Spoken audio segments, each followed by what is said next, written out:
بسم اللہ الرحمن الرحیم۔ شروع اللہ کے پاک نام سے جو بڑا مہربان نہایت رحم کرنے والا ہے۔ معزز سامعین، السلام علیکم۔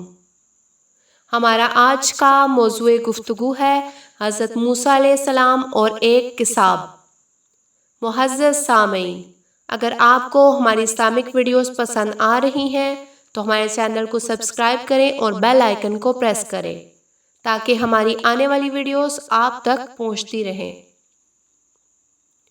حضرت موسیٰ علیہ السلام نے ایک دفعہ اللہ تعالیٰ سے پوچھا کہ میرے ساتھ جنت میں کون ہوگا؟ ارشاد ہوا فلاں قصاب آپ کے ساتھ ہوگا۔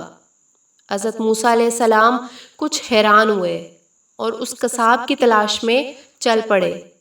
وہاں دیکھا تو ایک قصاب اپنی دکان میں گوشت بیچنے میں مصروف تھا۔ اپنا کاروبار ختم کر کے اس نے ایک گوشت کا ٹکڑا ایک کپڑے میں لپیٹا اور گھر کی طرف روانہ ہو گیا۔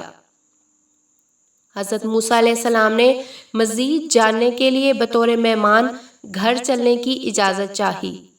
گھر پہنچ کر قصاب نے گوشت کا ٹکڑا پکایا، پھر روٹی پکا کر اس کے ٹکڑے شوربے میں نرم کیے اور دوسرے کمرے میں چلا گیا جہاں ایک انتہائی کمزور بڑھیا کمرے میں لیٹی ہوئی تھی۔ قصاب نے بمشکل تمام اسے سہارا دے کر پلنگ سے اٹھایا اور ایک ایک لقمہ اسے کھلاتا رہا۔ جب اس نے کھانا تمام کیا تو اس بڑھیا کا منہ صاف کر دیا۔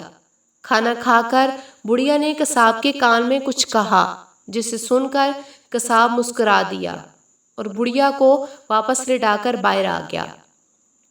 حضرت موسیٰ علیہ السلام جو یہ سب دیکھ رہے تھے، آپ نے قصاب سے پوچھا کہ یہ عورت کون ہے اور اس نے تیرے کان میں کیا کہا جس پر تو مسکرا دیا؟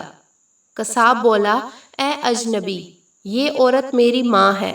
گھر پر آنے کے بعد میں سب سے پہلے اس کے کام کرتا ہوں تو خوش ہو کر روز مجھے یہ دعا دیتی ہے کہ اللہ تعالیٰ تجھے جنت میں حضرت موسیٰ علیہ السلام کے ساتھ رکھے، اور میں مسکرا دیتا ہوں کہ میں کہاں اور موسیٰ کلیم اللہ کہاں۔